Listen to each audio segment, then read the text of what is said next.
This morning, we have conflicting stories of why the president's summit with Kim Jong Un ended with no deal on nuclear weapons. Mr. Trump says he walked away because the North Korean leader wanted complete relief from U.S. sanctions. North Korean officials said in a rare news conference that they only wanted some sanctions lifted.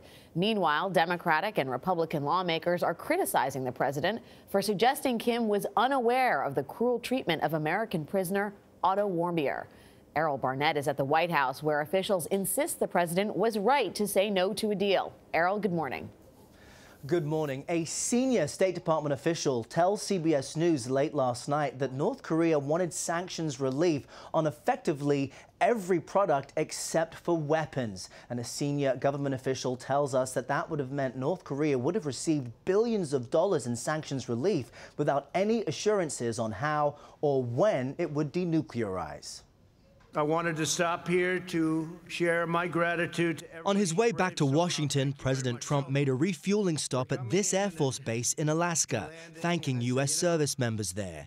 But he did not discuss his summit with Kim Jong Un, which was abruptly cut short. They wanted the sanctions lifted in their entirety, and we couldn't do that. Earlier, the president said North Korea's offer included dismantling its central nuclear research and development facility in exchange for complete sanctions relief. Just hours later, North Korea's foreign minister Ri Yong-ho said his country wanted only partial sanctions relief. I hope and pray that the talks continue, but if they break down, it's time to end their nuclear program. On Thursday, top lawmakers on both sides of the aisle said the president walking away without a deal was better than leaving with a bad one. The president treats everything like it's a real estate deal. Just let me in the room.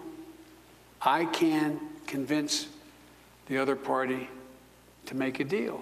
Former Vice President Joe Biden, actively considering a run for the White House in 2020, said the president needs to empower officials in his administration to negotiate. Well, it requires hard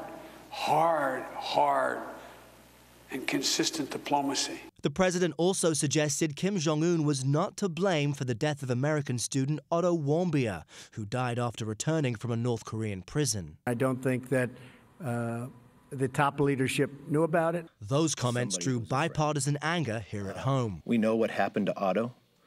We know what this country has done. The attempt to sort of exonerate or excuse Kim Jong Un over the death of this young man, I thought was just abysmal.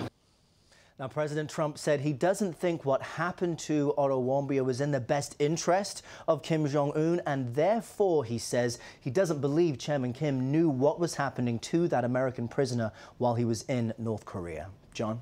Errol, thank you.